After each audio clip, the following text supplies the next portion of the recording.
Hi friends, MRL study studio ಚಾನೆಲ್ಗೆ ತಮಗೆಲ್ಲರಿಗೂ ಸ್ವಾಗತಿಸುತ್ತಾ ಇವತ್ತಿನ ತರಗತಿಯಲ್ಲಿ ಕೇಂದ್ರ ಬಜೆಟ್ ಕುರಿತು ನೋಡೋಣ. ಈ ಹಿಂದೆ ನಾನು ಕೇಂದ್ರ ಬಜೆಟ್ ಮೇಲೆ ಪಾರ್ಟ್ 1 ಮತ್ತು ಪಾರ್ಟ್ 2 ಅಂತೇಳಿ 2 ವಿಡಿಯೋಗಳು ಮಾಡಿದ್ದೀನಿ. ಈ ಕೇಂದ್ರ ಬಜೆಟ್ ಮುಗಿಯುವವರೆಗೂ ನಾನೇನು ಮಾಡ್ತೀನಿ, ಪಾರ್ಟ್ ವೈಸ್ ತರಗತಿಗಳನ್ನು ಮಾಡ್ತಾ ಹೋಗ್ತೀನಿ. ಯಾಕಂದರೆ ಇದು ವಿಷಯ ತುಂಬ ಇರೋದರಿಂದ ಒಂದು 2-3 ಪಾರ್ಟಲ್ಲಿ ಹೇಳೋಕ್ಕಾಗಲ್ಲ. ಇದು ಎಷ್ಟು ಪಾರ್ಟ್ ಆಗುತ್ತೋ ಅಷ್ಟು ಪಾರ್ಟಲ್ಲಿ ಏನು ಮಾಡ್ತೀನಿ, ಫುಲ್ಲು ಕೇಂದ್ರ ಬಜೆಟ್ ಬಗ್ಗೆ ತಿಳಿಸ್ಕೊಡ್ತೀನಿ. ಯಾರೆಲ್ಲ ನಮ್ಮ ಚಾನಲನ್ನು ಸಬ್ಸ್ಕ್ರೈಬ್ ಮಾಡ್ಕೊಂಡಿಲ್ವೋ ದಯವಿಟ್ಟು ಚಾನಲ್ನ ಸಬ್ಸ್ಕ್ರೈಬ್ ಮಾಡಿಕೊಂಡು ವಿಡಿಯೋಗಳನ್ನು ವೀಕ್ಷಿಸಿ ಅಂತ ಹೇಳ್ತಾ ಇವತ್ತಿನ ತರಗತಿಯನ್ನು ಪ್ರಾರಂಭಿಸ್ತಾ ಇದ್ದೀನಿ. ಭಾರತದ ಕೇಂದ್ರ ಬಜೆಟ್ಗೆ ಸಂಬಂಧಿಸಿದ ಸಂವಿಧಾನಿಕ ನಿರ್ಬಂಧನೆಗಳು. ಕೇಂದ್ರ ಬಜೆಟ್ ಮಂಡಿಸುವಾಗ ಯಾವ್ಯಾವ ಸಂವಿಧಾನದ ವಿಧಿಗಳು, ನಿರ್ಬಂಧನೆಗಳು ಅಂದರೆ ಸಂವಿಧಾನಗಳು ಇದರಲ್ಲಿ ಅಡಕವಾಗಿರುತ್ತೆ ಅಂಥೇಳಿ ಇಲ್ಲಿ ತಿಳ್ಕೊಳ್ಳೋಣ. ಸಂವಿಧಾನಿಕ ನಿರ್ಬಂಧನೆ ಯಾವುದಂದರೆ, ಭಾರತೀಯ ಸಂವಿಧಾನದ 112ನೇ ವಿಧಿ ಪ್ರಕಾರ ಏನು ಮಾಡ್ತಾರೆ, ವಿತ್ತ ಸಚಿವರು ಬಜೆಟನ್ನು ಮಂಡನೆ ಮಾಡ್ತಾರೆ. ಸರ್ಕಾರದ ಅಂದಾಜು ಸ್ವೀಕೃತಿ ಮತ್ತು ವೆಚ್ಚಗಳ ಹೇಳಿಕೆಯನ್ನು ಇದು ವಿವರಿಸುತ್ತದೆ. ಸರ್ಕಾರದ ಆದಾಯ ಎಷ್ಟಾಯಿತು, ಅದರ ವೆಚ್ಚ ಎಷ್ಟಾಯಿತು ಅಂಥೇಳಿ ಈ ಒಂದು ವಿಧಿಯ ಪ್ರಕಾರ ಏನು ಮಾಡ್ಬೋದು, ನಾವು ತಿಳ್ಕೊಬೋದು. ಇದನ್ನು ಸರ್ಕಾರದ ವಾರ್ಷಿಕ ಹಣಕಾಸು ಹೇಳಿಕೆ ಎಂದು ಸಹ ಕರೀತಾರೆ. ಸಂವಿಧಾನದ 112ನೇ ವಿಧಿಗೆ ಏನಂತ ಕರೀತಾರೆ, ಸರ್ಕಾರದ ವಾರ್ಷಿಕ ಹಣಕಾಸು ಹೇಳಿಕೆ ಅಂತೂ ಕೂಡ ಕರೀತಾರಂತೆ. ಆದಾಗೂ ಕೂಡ ಬಜೆಟ್ ಎಂಬ ಪದವನ್ನು ಸಂವಿಧಾನದಲ್ಲಿ 112ನೇ ವಿಧಿ ಪ್ರಕಾರ ಬಜೆಟ್ ಅನ್ನೋ ಪದವನ್ನು ಏನು ಮಾಡಲಾಗಿಲ್ಲ, ಸಂವಿಧಾನದಲ್ಲಿ ಉಲ್ಲೇಖ ಮಾಡಲಾಗಿಲ್ಲ. ಇದು ನಾವು ನೆನ್ಪಿಟ್ಕೋಬೇಕು. ಬಜೆಟ್ ಅನ್ನೋ ಪದ ಏನಾಗಿಲ್ಲ, ಸಂವಿಧಾನದಲ್ಲಿ ಉಲ್ಲೇಖ ಆಗಿಲ್ಲ. ಇದು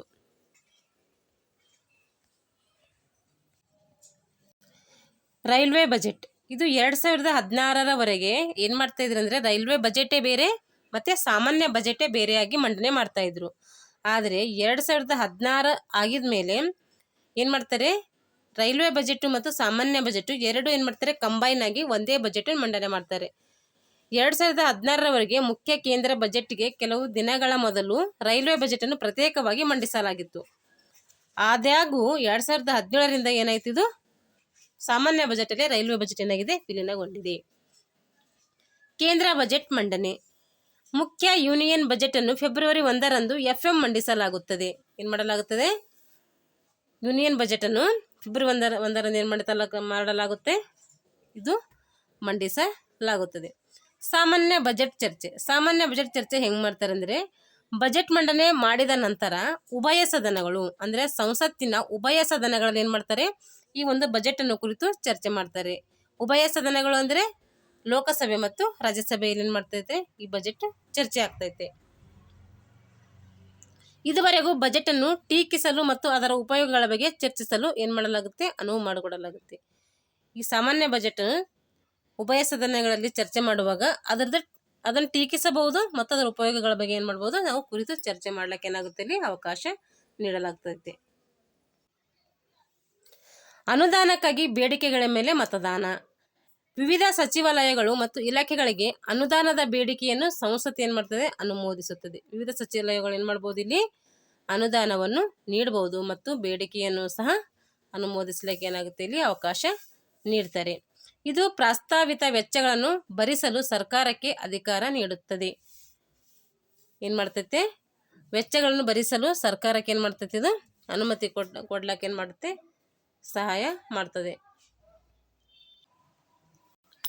ಇವಾಗ ಹಣಕಾಸು ಮಸೂದೆ ಅಂಗೀಕಾರ. ತೆರಿಗೆ ಪ್ರಸ್ತಾಪಗಳನ್ನು ಒಳಗೊಂಡಿರುವ ಹಣಕಾಸು ಮಸೂದೆಯನ್ನು ಸಂಸತ್ತಿನ ಉಭಯ ಸದನಗಳು ಅಂಗೀಕರಿಸುತ್ತವೆ ಮತ್ತು ಅದನ್ನು ಜಾರಿ ಕೂಡ ಮಾಡ್ತವೆ. ಹಣಕಾಸು ಮಸೂದೆ ಮಂಡನೆ ಆದಮೇಲೆ ಅದರ ಪ್ರಸ್ತಾಪಗಳನ್ನು ಏನು ಮಾಡ್ತಾರೆ, ಉಭಯ ಸದನಗಳಲ್ಲಿ ಚರ್ಚೆ ಮಾಡ್ತಾರೆ ಮತ್ತು ಅದನ್ನು ಅಂಗೀಕಾರ ಮಾಡಿ ಕೊನೆಗೇನು ಮಾಡ್ತಾರೆ, ಜಾರಿ ಕೂಡ ಮಾಡ್ತಾರೆ. ಹಣಕಾಸು ಮಸೂದೆ ಯಾರು ಒಪ್ಪಿಗೆ ಬೇಕಂದರೆ, ರಾಷ್ಟ್ರಪತಿಗಳ ಒಪ್ಪಿಗೆಯನ್ನು ಪಡೆದ ನಂತರ ಅದೇನಾಗುತ್ತೆ, ಒಂದು ಬಜೆಟ್ ರೂಪದಲ್ಲಿ ಜಾರಿಗೆ ಬರ್ತೈತಿ. ಬಜೆಟ್ನ ವಿಧಗಳು. ಸಮತೋಲಿತ ಬಜೆಟ್. ಹಾಗಾದರೆ ಸಮತೋಲಿತ ಬಜೆಟ್ ಅಂದರೆ ಹೆಂಗಿರ್ತೈತಿ ಅಂಥೇಳಿ, ಹಣಕಾಸು ವರ್ಷದಲ್ಲಿ ಸರ್ಕಾರದ ನಿರೀಕ್ಷಿತ ಆದಾಯವು ಅದರ ಖರ್ಚು ಮಾಡಿದ ವೆಚ್ಚಕ್ಕೆ ಸಮನಾಗಿದ್ದರೆ ಅದಕ್ಕೇನಂತೀವಿ, ಸಮಾನಾಂತರ ಬಜೆಟ್ ಅಂತ ಕರಿತೀವಿ. ಒಂದು ಹಣಕಾಸು ವರ್ಷ ಏನು ಏಪ್ರಿಲ್ 1ರಿಂದ ಸ್ಟಾರ್ಟ್ ಆಗಿ ಮಾರ್ಚ್ 31ಕ್ಕೆ ಎಂಡ್ ಆಗುತ್ತೋ ಆ ಒಂದು ವರ್ಷದಲ್ಲಿ ಎಷ್ಟು ಆದಾಯ ಬರ್ತೈತೋ ಅದರ ಮೇಲೆ ಖರ್ಚು ಮಾಡಿದ ವೆಚ್ಚಕ್ಕೆ ಆದಾಯ ಸಮನಾಗಿದ್ದರೆ ಅದಕ್ಕೆ ಏನಂತೀವಿ ಸಮತೋಲಿತ ಬಜೆಟ್ ಅಂತೇಳಿ ಕರಿತೀವಿ. ಹಾಗಾದರೆ ಕೊರತೆ ಬಜೆಟ್ ಅಂದ್ರೇನು? ಇದನ್ನು ಕೂಡ ಬಜೆಟ್ನ ಒಂದು ವಿಧ ಆಗಿದೆ.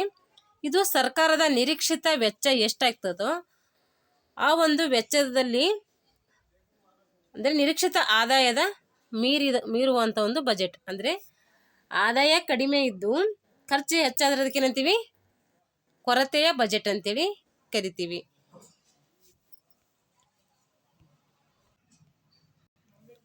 ಹೆಚ್ಚುವರಿ ಬಜೆಟ್ ಇದು ಸರ್ಕಾರದ ಅಂದಾಜು ಆದಾಯ ಅಥವಾ ಆದಾಯವು ಯೋಜಿತ ವೆಚ್ಚಗಳನ್ನು ಮೀರುವ ಬಜೆಟ್ ಇದಾಗಿದೆ. ಸರ್ಕಾರದ ಅಂದಾಜು ಆದಾಯ ಎಷ್ಟಾಗ್ತದೋ ಅಥವಾ ಆದಾಯ ಯೋಜಿತ ವೆಚ್ಚಗಳು ಮೀರುವಂಥ ಒಂದು ಬಜೆಟ್ ಏನಾಗುತ್ತೆ ಹೆಚ್ಚುವರಿ ಬಜೆಟ್ ಆಗಿರ್ತೈತೆ. ಅಂದರೆ ಸರ್ಕಾರದ ಆದಾಯಕ್ಕಿಂತ ಏನಾಗಿರುತ್ತೆ ವೆಚ್ಚನೇ ಜಾಸ್ತಿ ಪಟ್ಟಿರ್ತೈತೆ. ಇಲ್ಲಿ ಒಟ್ಟಾರೆ ಬೇಡಿಕೆಯನ್ನು ಕಡಿಮೆ ಮಾಡಲು ಮತ್ತು ಹಣದುಬ್ಬರವನ್ನು ಕಡಿಮೆ ಮಾಡಲು ಇದನ್ನು ಬಳಸ್ಬೋದು. ಬೇಡಿಕೆ ಕಡಿಮೆ ಮಾಡ್ಲಿಕ್ಕೆ ಮತ್ತು ಹಣದುಬ್ಬರವನ್ನು ಕುಗ್ಗಿಸ್ಲಿಕ್ಕೆ ಏನು ಮಾಡ್ತಾರಂತೆ ಹೆಚ್ಚುವರಿ ಬಜೆಟ್ ಮಂಡನೆ ಮಾಡ್ತಾರೆ. ಇವಾಗ ಲಿಂಗ ಬಜೆಟ್ ಹಂಗಂದ್ರೇನು? ಲಿಂಗ ಸಮಾನತೆಯನ್ನು ಅದು ಎಷ್ಟರ ಮಟ್ಟಿಗೆ ಉತ್ತೇಜಿಸುತ್ತದೆ ಎಂಬುದನ್ನು ನಿರ್ಣಯಿಸಲು ಸರ್ಕಾರ ಅಥವಾ ಇತರ ಸಂಸ್ಥೆಯ ಬಜೆಟ್ ಏನು ಮಾಡ್ತವೆ ಈ ಒಂದು ಬಜೆಟನ್ನು ಮಂಡನೆ ಮಾಡಲಿಕ್ಕೆ ಏನು ಮಾಡ್ತಾವಂತಂದರೆ ಪ್ರಕ್ರಿಯೆಯನ್ನು ನಡೆಸ್ತವೆ. ಅಂದರೆ ಲಿಂಗ ಸಮಾನತೆ ಅಂದರೆ ಗಂಡು ಹೆಣ್ಣು ಎರಡೂ ಲಿಂಗಗಳು ಸಮಾನವಾದಂತಹ ಮಟ್ಟಿಗೆ ಉತ್ತೇಜಿಸಲಿಕ್ಕೆ ಏನು ಮಾಡ್ತವೆ ಇಂತಹ ಒಂದು ಬಜೆಟನ್ನು ಸರ್ಕಾರ ನಿರ್ಮಾಣ ಮಾಡ್ತೈತಿ. ಮಹಿಳೆಯರು ಪುರುಷರು ಮತ್ತು ಲಿಂಗ ಸಂಬಂಧಿತ ಸಮಸ್ಯೆಗಳಿಗೆ ಸಂಪನ್ಮೂಲಗಳ ಹಂಚಿಕೆಯನ್ನು ಗುರುತಿಸಲು ಮತ್ತು ಟ್ರ್ಯಾಕ್ ಮಾಡಲು ಈ ಒಂದು ಲಿಂಗ ಬಜೆಟ್ ಏನು ಮಾಡ್ತಾರೆ ಬಳಸ್ಕೊಳ್ತಾರೆ. ಈಗ 2025ನೇ ಸಾಲಿನಲ್ಲಿ ಬಜೆಟ್ನ ಗಾತ್ರ ಎಷ್ಟಿತ್ತು ಅಂಥೇಳಿ ಬಜೆಟ್ ಗಾತ್ರ ಕೊಟ್ಟಿದ್ದಾರೆ.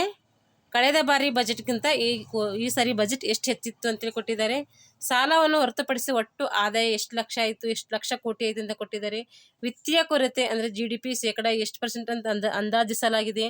ಒಟ್ಟು ಮಾರುಕಟ್ಟೆಯ ಸಾಲ ಎಷ್ಟು, ಇವೆಲ್ಲ ಏನು ಮಾಡಿದ್ದಾರೆ ಇಲ್ಲಿ ಡೀಟೇಲ್ಸ್ ಆಗಿ ಕೊಟ್ಟಿದ್ದಾರೆ. ನೋಡ್ರಿ ಇಲ್ಲಿ 2025ನೇ ಸಾಲಿನ ಬಜೆಟ್ನ ಗಾತ್ರ ಎಷ್ಟಿದೆ ಅಂತಂದರೆ 50,65,354 ಕೋಟಿ ರೂಪಾಯಿಗಳಷ್ಟೇನಿದೆ 2025ರ ಬಜೆಟ್ ಇದೆ. ಕಳೆದ ಬಾರಿಯ ಬಜೆಟ್ನ ಗಾತ್ರ ಎಷ್ಟಿತ್ತು 47 ಲಕ್ಷ ಕೋಟಿ ಇತ್ತು. ಸಾಲವನ್ನು ಹೊರತುಪಡಿಸಿ ಒಟ್ಟು ಆದಾಯ ಎಷ್ಟಾಗಿದೆ ಅಂದರೆ 34.96 ಲಕ್ಷ ಕೋಟಿ ಏನಾಗಿದೆ ಆದಾಯವನ್ನು ಬಂದಿದೆ. ವಿತ್ತೀಯ ಕೊರತೆ GDP ಶೇಕಡ ಎಷ್ಟಿದೆ ಅಂದರೆ 4.4 ಅಂಥೇಳಿ ಏನು ಮಾಡಲಾಗಿದೆ ಅಂದಾಜಿಸಲಾಗಿದೆ. ಒಟ್ಟು ಮಾರುಕಟ್ಟೆಯ ಸಾಲ ಎಷ್ಟಾಗಿದೆ ಅಂದರೆ 14.82 ಲಕ್ಷ ಕೋಟಿ ಅಂಥೇಳಿ ಅಂದಾಜು ಮಾಡಲಾಗಿದೆ. ಭಾರತದಲ್ಲಿ ಕೃಷಿ ಕ್ಷೇತ್ರದ ಮೇಲೆ ಎಷ್ಟು ಪರ್ಸೆಂಟೇಜ್ ಹಾಕಿದ್ದಾರೆ ಅಂದರೆ ಎಷ್ಟು ಜನ ಅವಲಂಬಿಸಿದ್ದಾರೆ ಅಂದರೆ ಶೇಕಡ 46ರಷ್ಟು ಜನ ಏನು ಮಾಡಿದಾರಂತೆ ಕೃಷಿಯನ್ನೇ ಅವಲಂಬಿಸಿದಾರಂತೆ. ದೇಶದ ಶೇಕಡ 50ರಷ್ಟು ಕೃಷಿ ಮೂಲದ ಕುಟುಂಬಗಳು ಏನು ಮಾಡಿದೆ ಸರಾಸರಿಯಾಗಿ ಸುಮಾರು 75,000 ರೂಪಾಯಿಗಳನ್ನು ಸಾಲದ ಸುಳಿಯಲ್ಲಿ ಏನಾಗಿದೆ ಸಿಲುಕಿದೆ ಅಂತೇಳಿ ಇಲ್ಲಿ ಕೊಟ್ಟಿದ್ದಾರೆ. ಜಾಗತಿಕವಾಗಿ ಅತಿ ಹೆಚ್ಚು ಹತ್ತಿ ಉತ್ಪಾದನೆ ಮಾಡುವ ದೇಶ ಯಾವುದಾಗಿದೆ ಅಂದರೆ ಅದು ಭಾರತ ದೇಶವಾಗಿದೆ. ಉತ್ಪಾದನೆಯಲ್ಲಿ ಶೇಕಡ 23ರಷ್ಟು ಭಾರತದಲ್ಲಿ ಏನಾಗುತ್ತೆ ಉತ್ಪಾದನೆ ಆಗ್ತೈತೆ. ಅಂದರೆ ಜಾಗತಿಕವಾಗಿ ಅಂದರೆ ಅಂತಾರಾಷ್ಟ್ರ ಮಟ್ಟದಲ್ಲಿ ಎಷ್ಟು ಹತ್ತಿ ಉತ್ಪಾದನೆ ಆಗುತ್ತೋ ಅದರಲ್ಲಿ 23% ಯಾರ್ದು ಕೊಡುಗೆ ಇದೆ ಅಂದರೆ ಭಾರತೀಯರ ಕೊಡುಗೆ ಇದೆ. ಭಾರತದ ಹತ್ತಿ ಕೈಗಾರಿಕೆ ಸುಮಾರು 6 ಕೋಟಿ ಜನರಿಗೆ ಉದ್ಯೋಗವನ್ನು ಕಲ್ಪಿಸಿದೆ. 6 ಕೋಟಿ ಜನರಿಗೆ ಈ ಹತ್ತಿ ಉದ್ಯಮ ಏನು ಮಾಡಿದೆ ಅಂತೆ ಉದ್ಯೋಗವನ್ನು ಕಲ್ಪಿಸಿದೆ ಅಂತೆ. ಆದರೂ ಜಾಗತಿಕವಾಗಿ ಹತ್ತಿ ಕೈಗಾರಿಕೆ ಏನು ಉಳಿದಿದೆ ಹಿಂದುಳಿದಿದೆ ಅಂತೇಳಿ ಇಲ್ಲಿ ನಾವು ತಿಳ್ಕೊಬೋದು. ಹತ್ತಿ ಬೆಳೆಗಾರರ ಸಮಸ್ಯೆಗಳು ಇನ್ನೂ ಏನಾಗಿದ್ದಾವೆ ಅಂದರೆ ಜೀವಂತವಾಗಿ ಇನ್ನೂ ಅವ್ರ ಸಮಸ್ಯೆಗಳು ಇನ್ನೂ ಭಾಳಷ್ಟು ಏನಾಗಿದ್ದಾವೆ ಅಂದರೆ ಬಗೆಹರಿಯದೆ ಹಾಗೆ ಉಳಿದುಕೊಂಡಿವೆ. ಸೂಕ್ಷ್ಮ ಸಣ್ಣ ಮತ್ತು ಮಧ್ಯಮ ಕೈಗಾರಿಕೆಗಳು ದೇಶದ GDPಯಲ್ಲಿ 29% ಪಾಲನ್ನು ಏನು ಮಾಡಿದ್ದೇವೆ, ಪಡ್ಕೊಂಡಿದ್ದೇವೆ. ಈ ಕೈಗಾರಿಕೆಗಳು ದೇಶದ ಒಟ್ಟು ರಫ್ತಿನಲ್ಲಿ 50% ಏನು ಮಾಡಿದ್ದೇವೆ, ತನ್ನ ಪಾಲನ್ನು ಹೊಂದಿವೆ ಅಂತೇಳಿ ನಾವು ಇದರಿಂದ ತಿಳ್ಕೊಬೋದು. ಇದರಲ್ಲಿ ಕೃಷಿ, ಸೂಕ್ಷ್ಮ, ಸಣ್ಣ ಮತ್ತು ಮಧ್ಯಮಗಳು ಏನು ಮಾಡಿದ್ದಾವೆ, ಹೂಡಿಕೆ ಮತ್ತು ರಫ್ತು ಎಂಬ 4 ಅಭಿವೃದ್ಧಿ ಎಂಜಿನ್ಗಳನ್ನು ಗುರುತಿಸಲಾಗಿದೆ.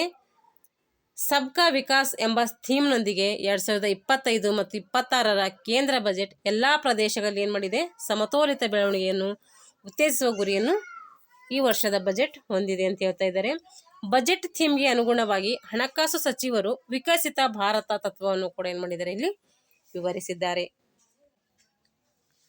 ಬಡವರು ಅಂದರೆ ಗರೀಬ್, ಯುವಕರು, ರೈತರು, ಅನ್ನದಾತ ಮತ್ತು ಮಹಿಳೆಯರಂದ್ರೆ ನಾರಿ, ಇವುಗಳ ಮೇಲೆ ಬಜೆಟ್ ಏನು ಮಾಡಲಾಗಿದೆ, ಕೇಂದ್ರೀಕರಿಸಲಾಗಿದೆ. 2025 ಮತ್ತು 26ರ ಕೇಂದ್ರ ಬಜೆಟ್ನಲ್ಲಿ ಅಭಿವೃದ್ಧಿಯ 4 ಎಂಜಿನ್ಗಳಿದ್ದಾವೆ. ಅವು ಯಾವುವೆಂದರೆ, ಮೊದಲನೇ ಎಂಜಿನು ಕೃಷಿ, ಪ್ರಧಾನಮಂತ್ರಿ ಧನ್ ಧಾನ್ಯ ಕೃಷಿ ಯೋಜನೆ, ನೀರಾವರಿ ಮತ್ತು ಕೊಯ್ಲಿನ ನಂತರ, ನೀರಾವರಿ ಮಾಡಿದ ಮೇಲೆ ಮತ್ತು ಕೊಯ್ಲಿನ ಅಂದರೆ ಬೆಳೆ ಕಟಾವು ಮಾಡಿದ ನಂತರ ಶೇಖರಣಾ ಸೌಲಭ್ಯವನ್ನು ಅಂದರೆ ಆ ಧಾನ್ಯಗಳು ಶೇಖರಣೆ ಮಾಡ್ಕೋಬೇಕು ಅಂತಂದರೆ ಏನು ಮಾಡಿದ್ದಾರೆ ಅಂತಾರೆ, ಸೌಲಭ್ಯಗಳನ್ನು ಹೆಚ್ಚಿಸುವ ಸಲುವಾಗಿ 100 ಕಡಿಮೆ ಕೃಷಿ ಉತ್ಪಾದಕ ಜಿಲ್ಲೆಗಳನ್ನು ಮಾಡಲಾಗಿದೆ, ಘೋಷಿಸಲಾಗಿದೆ. ಇದು 1.7 ಕೋಟಿ ರೈತರಿಗೆ ಏನಾಗಿದೆ, ಪ್ರಯೋಜನವನ್ನು ನೀಡುವಂತಹ ಒಂದು ಸಾಧನವಾಗಿ ಮಾರ್ಪಡ್ತಾ ಇದೆ. ಕೌಶಲ್ಯ, ಹೂಡಿಕೆ, ತಂತ್ರಜ್ಞಾನದ ಮೂಲಕ ಕೃಷಿ ನಿರುದ್ಯೋಗವನ್ನು ಪರಿಹರಿಸಲು ರಾಜ್ಯದೊಂದಿಗೆ ಗ್ರಾಮೀಣ ಅಭಿವೃದ್ಧಿ ಮತ್ತು ಸ್ಥಿತಿಸ್ಥಾಪಕತ್ವ ಕಾರ್ಯಕ್ರಮವನ್ನು ಕೂಡ ಏನಾಗಲಾಗಿದೆ, ಪ್ರಾರಂಭಿಸಲಾಗಿದೆ. ಈಗ ದ್ವಿದಳ ಧಾನ್ಯಗಳಲ್ಲಿ ಆತ್ಮ ನಿರ್ಭರತ, ಹವಾಮಾನ ನಿರೋಧಕ ಬೀಜಗಳನ್ನು ಮತ್ತು ಲಾಭದಾಯಕ ಬೆಲೆಗಳನ್ನು ಖಚಿತಪಡಿಸಿಕೊಳ್ಳುವ ಸಲುವಾಗಿ ತೊಗರಿ ಆಗಿರ್ಬೋದು, ಉದ್ದಾಗಿರ್ಬೋದು, ಮಸೂರಾಗಿರ್ಬೋದು, ಇವುಗಳ ಮೇಲೆ ಏನಾಗಿದೆ 6 ವರ್ಷಗಳ ಮಿಷನ್ ಅನ್ನು ಪ್ರಾರಂಭಿಸಲಾಗಿದೆ ಅಂತೇಳಿ ಬಜೆಟಲ್ಲಿ ಘೋಷಣೆ ಮಾಡಿದ್ದಾರೆ. ಮುಂದಿನ 4 ವರ್ಷಗಳಲ್ಲಿ ರೈತರಿಂದ ಈ 3 ದ್ವಿದಳ ಧಾನ್ಯಗಳನ್ನು ಖರೀದಿಸಲು ಕೇಂದ್ರ ಸರ್ಕಾರ ಏನಾಗಿದೆ, NAFED ಮತ್ತು NCCF ಎಂಬ ಸಂಸ್ಥೆಗಳನ್ನು ಮಾಡಿದೆ, ಸ್ಥಾಪಿಸಿದೆ. ವರ್ಧಿತ ಕಿಸಾನ್ ಕ್ರೆಡಿಟ್ ಕಾರ್ಡ್ KCC ಇದರ ಮಿತಿ ಎಷ್ಟಂದರೆ 7.7 ಕೋಟಿ ರೈತರಿಗೆ ಸಾಲದ ಹರಿವನ್ನು ಸುಗಮಗೊಳಿಸಲು 3 ಲಕ್ಷದಿಂದ 5 ಲಕ್ಷಕ್ಕೆ ಏನಾಗಿದೆ, ಹೆಚ್ಚಿಸಲಾಗಿದೆ.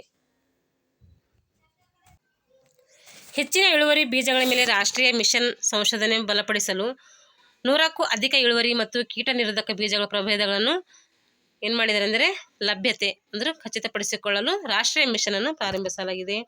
ಹತ್ತಿ ಉತ್ಪಾದನೆಗಾಗಿ ಮಿಷನ್ ಅನ್ನು ಪ್ರಾರಂಭಿಸಿದ್ದಾರೆ. 5 ವರ್ಷಗಳ ಕಾಲ ಹೊಸ ಯೋಜನೆಯನ್ನು ಇಲ್ಲಿ ಪ್ರಾರಂಭಿಸಲಾಗ್ತಾ ಇದೆ. ಬಿಹಾರದಲ್ಲಿ ಮಕ್ನಾ ಮಂಡಳಿ ಎಂಬ ಒಂದು ಸಂಸ್ಥೆಯನ್ನು ಕೂಡ ಏನು ಮಾಡಿದೆ, ಸ್ಥಾಪಿಸಲಾಗಿದೆ.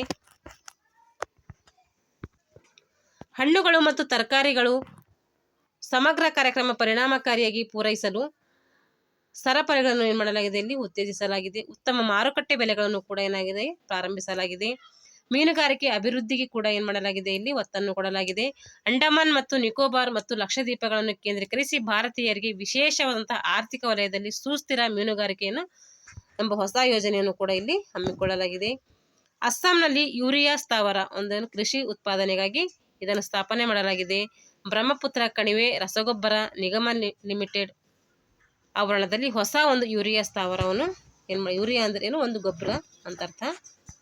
ಇದನ್ನು ಏನು ಮಾಡಲಾಗಿದೆ, ಇಲ್ಲಿ ಸ್ಥಾಪಿಸಲಾಗಿದೆ, ಇಲ್ಲಿ ಅಸ್ಸಾಂನಲ್ಲಿ.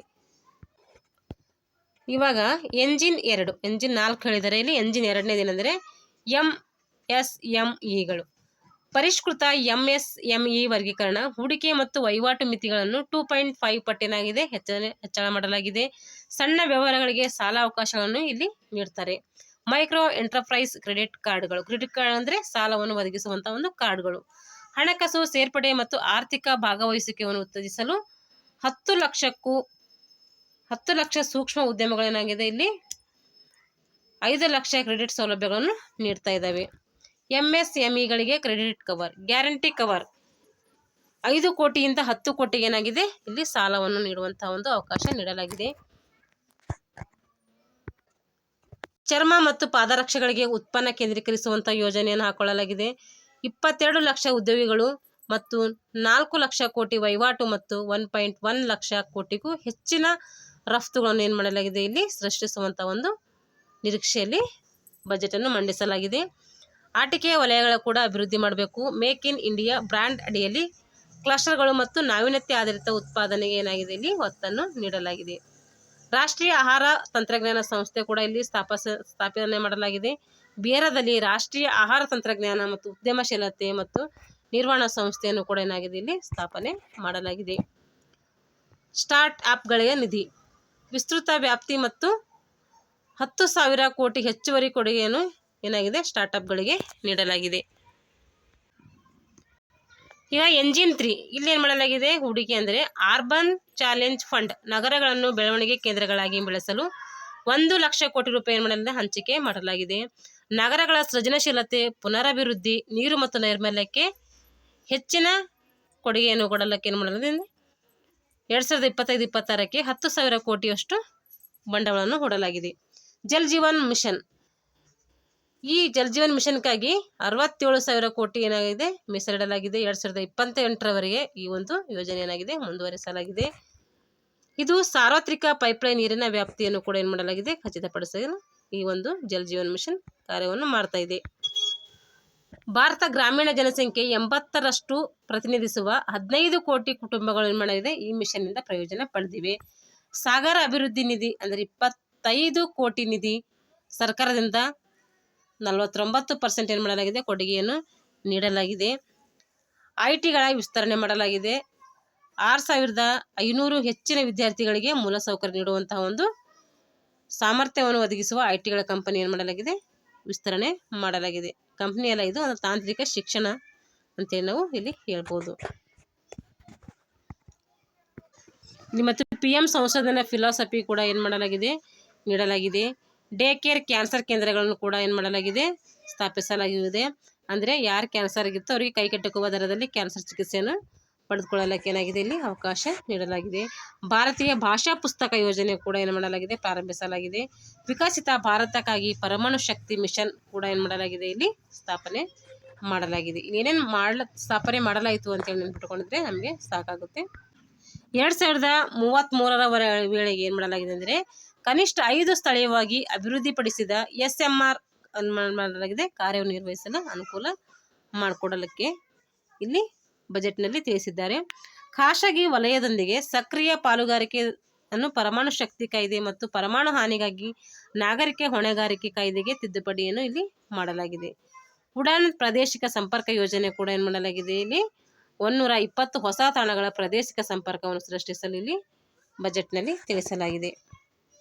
ಮುಂದಿನ 10 ವರ್ಷಗಳಲ್ಲಿ 4 ಕೋಟಿ ಪ್ರಯಾಣಿಕರನ್ನು ಸಾಗಿಸುವ ಗುರಿಯನ್ನು ಕೂಡ ಈ ಒಂದು ಸಂಪರ್ಕ ಯೋಜನೆ ಉಡಾನ್ ಸಂಪರ್ಕ ಯೋಜನೆ ಹೊಂದಿದೆ ಅಂತೇಳಿ ನಾವು ತಿಳ್ಕೊಬೋದು. ಹೀಗೆ ಎಂಜಿನ್ 3ಯಲ್ಲೂ ಕೂಡ ಹಲವಾರು ಯೋಜನೆಗಳು ಮಾಡಲಾಗಿದೆ. ಇವಾಗ ಎಂಜಿನ್ 4ಅಲ್ಲಿ ಏನು ಮಾಡಲಾಗಿದೆ ಅಂತಂದರೆ ಇಲ್ಲಿ ರಫ್ತಿಗೆ ಸಂಬಂಧಪಟ್ಟಂಥ ಒಂದು ಗುಂಪಾಗಿದೆ. ಇದು ರಫ್ತು ಪ್ರಚಾರ ಮಿಷನ್. ಇದನ್ನು ವಾಣಿಜ್ಯ MSME ಮತ್ತು ಹಣಕಾಸು ಸಚಿವಾಲಯಗಳ ಸಹಯೋಗದಿಂದ ಏನಾಗಲಾಗಿದೆ ಈ ಒಂದು ಎಂಜಿನ್ 4ಅನ್ನು ಸ್ಥಾಪಿಸಲಾಗಿದೆ. ಭಾರತ ಟ್ರೇಡ್ ನೆಟ್, ಭಾರತ ಅಂದರೆ ಅಂತಾರಾಷ್ಟ್ರೀಯ ವ್ಯಾಪಾರ ದಾಖಲಾತಿ ಮತ್ತು ಹಣಕಾಸು ಪರಿಹಾರಗಳನ್ನು ಸುಗಮಗೊಳಿಸುವಂಥ ಒಂದು ಡಿಜಿಟಲ್ ವೇದಿಕೆಯನ್ನು ಸ್ಥಾಪಿಸಲು ಏನು ಮಾಡಲಾಗಿದೆ ಅನುಕೂಲ ಮಾಡಿಕೊಡಲಾಗಿದೆ. GCCಗೆ ರಾಷ್ಟ್ರೀಯ ಚೌಕಟ್ಟು ಒದಗಿಸುವುದಕ್ಕೋಸ್ಕರ ಏನು ಮಾಡಲಾಗಿದೆ ಇಲ್ಲೂ ಒಂದು ಕೇಂದ್ರಗಳನ್ನು ಸ್ಥಾಪಿಸಲು ಪ್ರೋತ್ಸಾಹಧನವನ್ನು ಇಲ್ಲಿ ಕೂಡ ಕಾಯ್ದಿರಿಸಲಾಗಿದೆ. ಏರ್ ಕಾರ್ಗೋಗಾಗಿ ಗೋದಾಮು ಸೌಲಭ್ಯ ಅಂದರೆ ರಫ್ತಿಗಾಗಿ ಶೇಖರಣೆ ಅಂದರೆ ಧಾನ್ಯಗಳ ಶೇಖರಣೆ ಮಾಡುವುದಕ್ಕೋಸ್ಕರ ಅಥವಾ ಬೇರೆ ಯಾವುದೇ ಸಾಮಗ್ರಿಗಳ ಶೇಖರಣೆ ಮಾಡುವಂತಹ ಒಂದು ಮೂಲಸೌಕರ್ಯವನ್ನು ಕೂಡ ಇಲ್ಲಿ ಮಾಡಲಾಗಿದೆ ಒದಗಿಸಲಾಗಿದೆ.